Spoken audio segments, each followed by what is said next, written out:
Hey everybody, Dual666 here. I know, I'm late again. Yeah, I've just been super busy once again with music.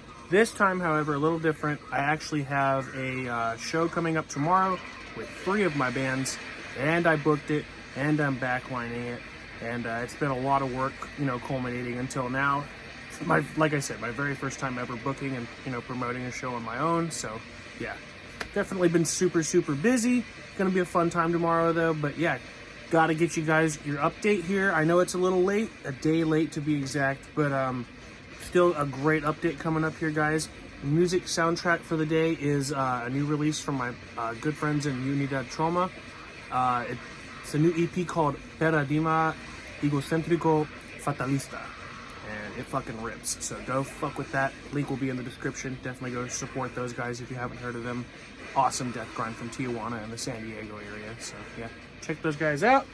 Improve the angle a little bit today, I think, guys. A little closer, a little more intimate.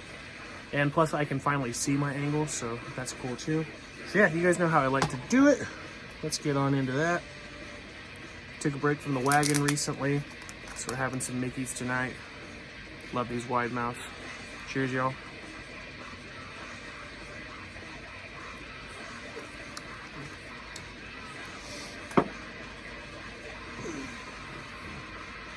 Cheers once again, y'all.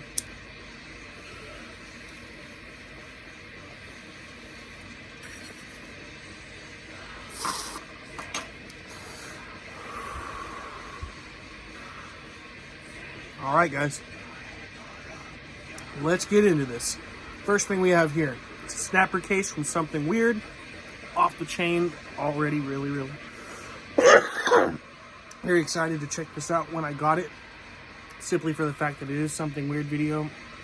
This is a vampire movie from Andy Milligan called The Body Beneath from 1970.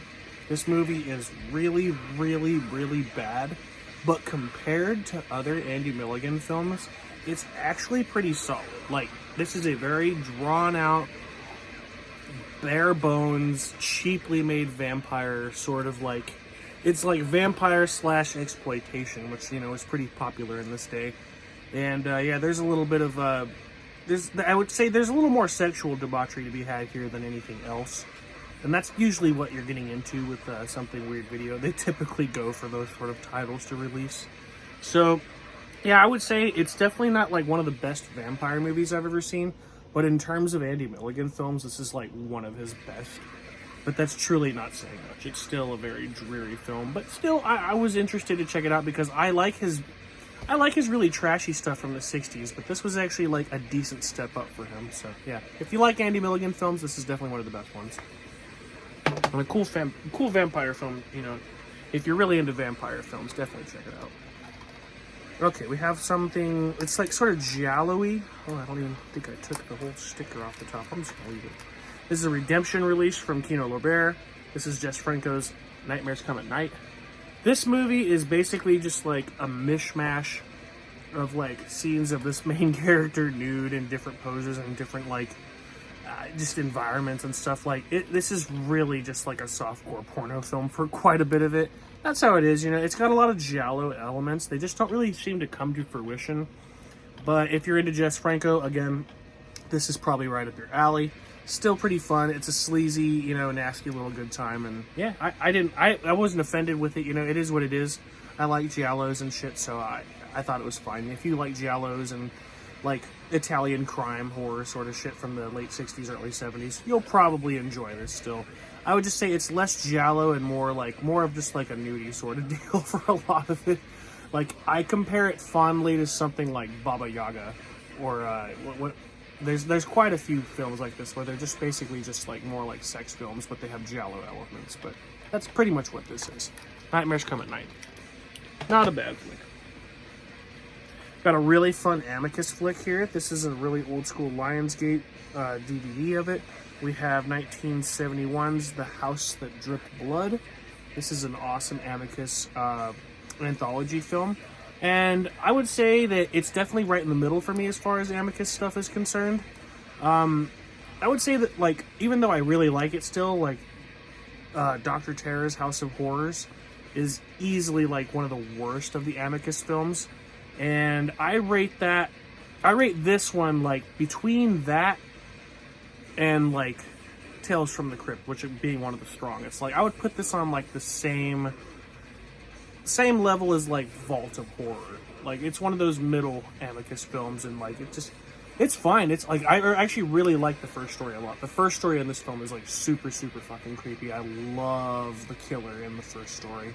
So yeah, definitely check this out. It kind of goes off the rails a little bit. I didn't really see some of the themes coming for some of the later stories, but some of them are good. Admittedly I didn't really like the last one too much, but it's still a very fun film if you've never checked it out. And if you love Amicus anthology films, you gotta have it. This is a great one. Just not the best. I've been seeing a lot of people talk about this lately, namely Daniel from the Cobwebs channel. So shout out to him for bringing this to my attention. This is like one of the earliest examples of folk horror. Maybe not one of the earliest, but it's definitely like one of the like most defining precursors to the genre. And it's 1971's The Blood on Satan's Claw. This movie is like really well shot and pretty damn decently acted. And I think it's just got a really cool plot. I think everyone is doing a really good job here. The cinematography is fantastic. I think that the plot is really well written, and the actors accommodate everything really well for the most part. Definitely some really chilling, weird fucking imagery in this. And yeah, I knew they'd hit me with an ad eventually, so... Oh wow, that's a really long one. We're just gonna mute it for now then. Anyways, yeah, definitely like the precursor to most like folk horror as we know it. This movie like gives Wicker Man vibes. It gives the Crucible vibes. It gives the Witch vibes. This is kind of like where most of that stuff started. Like one of the earliest precursors to the genre. So yeah, if you're really into folk horror, this is a must watch. This was like really fun. And kind of like pretty fucking scary at some points for a 70s film. So yeah, take that as you may. I had a lot of fun with it. Blood on Satan's Claw. Okay. And next up we have from I think this one is from 73, but I'm not really sure. I just know it's from the 70s. It's, we've got some price here. Let me get this ad so we can get some more Unidad playing here. Skip, you bastard. Okay, so we've got some death metal going again. So this is a Vincent Price film from the 70s, Theater of Blood. This is like a South Korean remaster edition of it. I've been finding these on eBay. I'm not really sure who makes them, but the quality is usually pretty decent, and I usually get these because they're really cheap, or if I can't find something any other way, like I'll just go for the South Korean version. I'm not really sure why they're mass-produced like this, because it's got English on it and South Korean. It's like a Region 1 with French, stuff on it. Very interesting. I haven't seen too many of these otherwise. But, yeah, pretty thorough release. I would say the print looks fine. Definitely not one of my favorite Vincent Price films. And I looked at a lot of reviews of this before I, watched this. And a lot of people were saying this is like their favorite Price film. And it is very fun. I could definitely see that it's like one of his funnest films for sure. Like, he is having a blast here. It's obvious. But I just, in terms of technical scope, like, it's definitely not one of his strongest, but it's super fun still. And even though it's not included in my 1970s slasher update that I'll have out later this year, because I'm going to go back through the decades with slasher films as well, y'all, so be ready for that later in the year.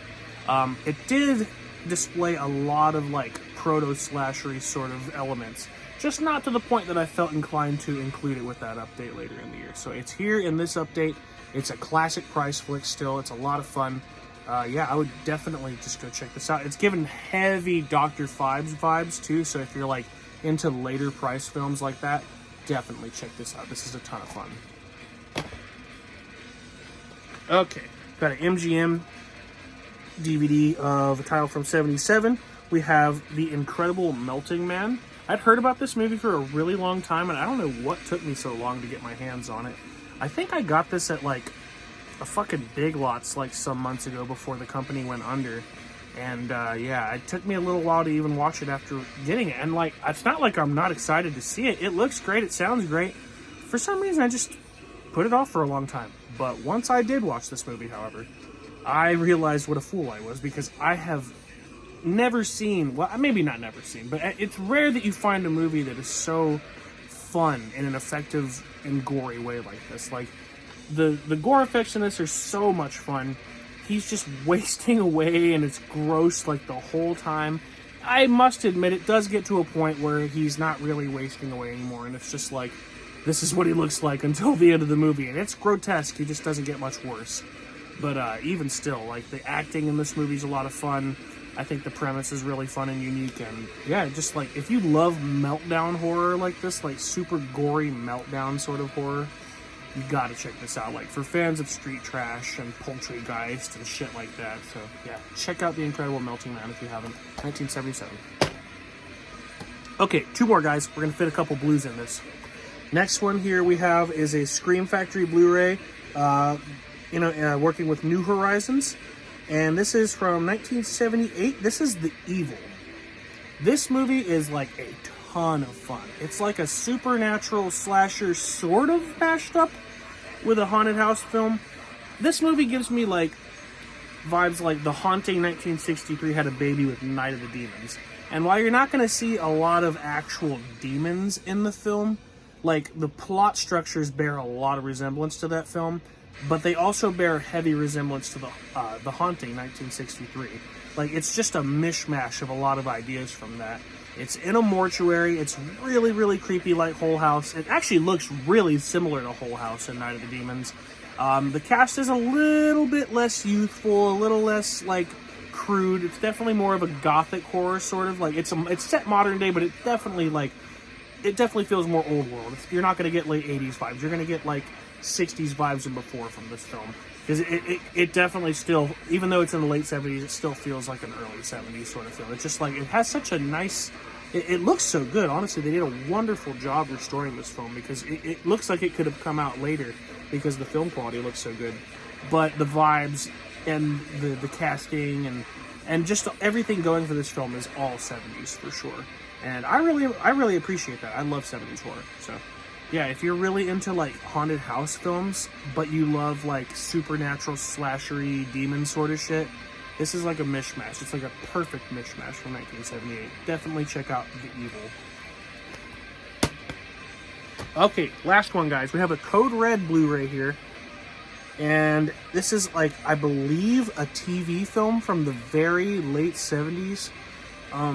There's a couple cuts of this too. There's a really, really long cut, and I've tended to watch that more than the regular theatrical cut. And I have to admit, guys, like, it's quite a bit longer, but I didn't see like maybe a ton of difference. Like, obviously there's a lot of difference. It's probably mainly like a bit of dialogue, but I'm gonna need to do a little more research to really determine like what are the big differences between the cuts on this.